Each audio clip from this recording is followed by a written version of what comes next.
کہانی شروع ہوتی ہے ایک خوبصورت گاؤں ہروبھراپور سے جو پہاڑوں کے دامن میں بسا ہوا تھا۔ وہاں ہر طرف سبزہ ہی سبزہ تھا، ندی بہتی تھی، درختوں پر پرندے چہچہاتے تھے اور جانور مزے سے اپنی زندگی گزار رہے تھے۔ اس گاؤں میں ایک چھوٹا سا باڑہ تھا جہاں مختلف جانور رہتے تھے، ایک محنتی گائے، عقل مند اونٹ، شرارتی بندر، ایماندار گھوڑا، اور ان سب کے بیچ رہتی تھی ایک کامچور بکری جس کا نام تھا بیبو۔ بیبو بکری بہت ہی چالاک مگر کامچور تھی۔ جہاں باقی جانور صبح سویرے اٹھ کر کام پر لگ جاتے، بیبو لمبی تان کر سوئی رہتی۔ جب کھیتوں میں پانی دینا ہوتا وہ بہانہ بناتی کہ اس کے پاؤں میں موچ آ گئی ہے۔ جب لکڑیاں لانے کی باری آتی وہ کہتی کہ اسے دھوپ میں الرجی ہو جاتی ہے۔ گائے سونا روز کہتی، بیبو کچھ تو شرم کرو، ہم سب کام کرتے ہیں، تم بھی کچھ ہاتھ بٹاؤ۔ مگر بیبو ہنستی ہوئی کہتی، ارے سونا بہن، تم لوگ کام کرنے کے لیے پیدا ہوئے ہو، میں تو حسین ہوں، آرام میرے لیے ہے۔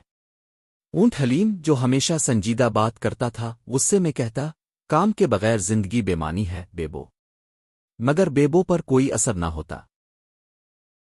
ایک دن گاؤں میں ایک بڑی خبر پھیلی، بادشاہ سلامت خود ہروبھراپور کے باڑے کا دورہ کرنے والے ہیں، اور جس جانور کا باڑہ سب سے صاف، منظم اور محنتی ہوگا اسے انعام میں سونے کا گھنٹا ملے گا۔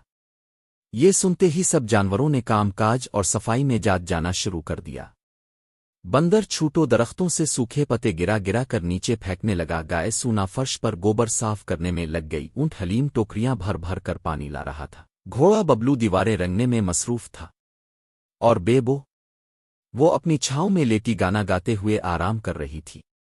میرا کیا ہے سب کام تو یہ پاگل جانور کر رہے ہیں، میں تو بادشاہ کے سامنے اپنی مسکراہٹ سے ہی جیت لوں گی۔ آخرکار بادشاہ سلامت آئے۔ ان کے ساتھ درباری، وزیر اور سپاہی بھی تھے۔ وہ جب باڑے میں داخل ہوئے تو حیران رہ گئے۔ ہر طرف صفائی، ترتیب، خوشبو اور جانوروں کی خوش مزاجی۔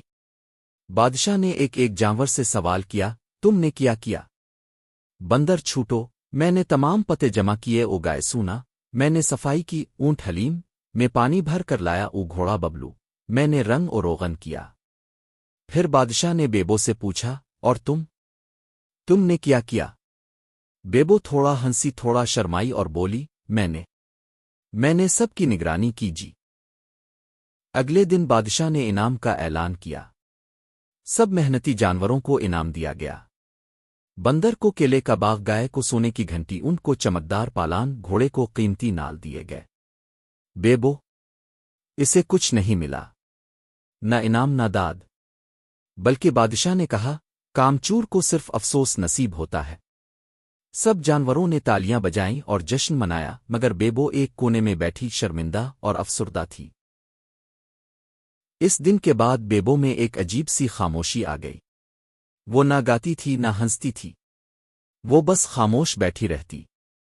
آخرکار ایک دن اس نے سونا سے کہا، سونا بہن، کیا میں آج تمہارے ساتھ کام کر سکتی ہوں؟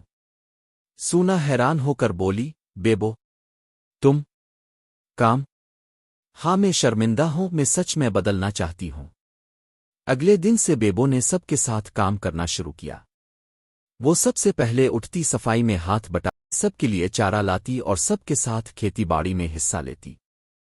ابتدا میں سب حیران تھے، مگر جب ہفتے گزرے اور بیبو کا رویہ نہ بدلا تو سب نے اسے دل سے اپنا لیا۔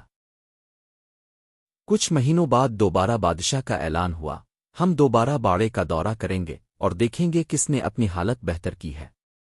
اس بار بیبو سب سے آگے تھی۔ اس نے باڑے کو نہ صرف سنوارا بلکہ ایک چھوٹا سا پھولوں کا باغ بھی لگایا۔ جب بادشاہ آئے تو سب سے زیادہ متاثر وہ بیبو سے ہوئے۔ انہوں نے پوچھا، تم نے ایسا کیسے کیا؟ بیبو نے آنکھوں میں نمی لیے کہا، محنت نے مجھے سکون، عزت اور خوشی دی ہے، بادشاہ سلامت۔ بادشاہ نے تالیاں بجائیں اور بیبو کو سنہری گھنٹی کا انعام دیا، اور ساتھ کہا، یہ ان سب کے لیے ہے جو وقت پر اپنی غلطیوں کو تسلیم کر کے خود کو بدل لیتے ہیں۔ اس دن کے بعد بیبو گاؤں کی سب سے پسندیدہ بکری بن گئی۔ بچے اس سے کھیلتے، بڑے اسے عزت دیتے۔ اس نے باقی جانوروں کو بھی سکھایا کہ کام سے پیچھا نہیں چھڑانا چاہیے، بلکہ دل لگا کر کام کرنا ہی اصل خوبصورتی ہے۔ یہ کہانی ہمیں سکھاتی ہے کہ کام چوری وقتی مزہ دیتی ہے، مگر زندگی میں کامیابی صرف محنت کرنے والوں کو ہی ملتی ہے۔ اگر ہم اپنی غلطیوں کو تسلیم کر کے خود کو سدھار لیں تو ہم بھی سب کے دلوں میں جگہ بنا سکتے ہیں۔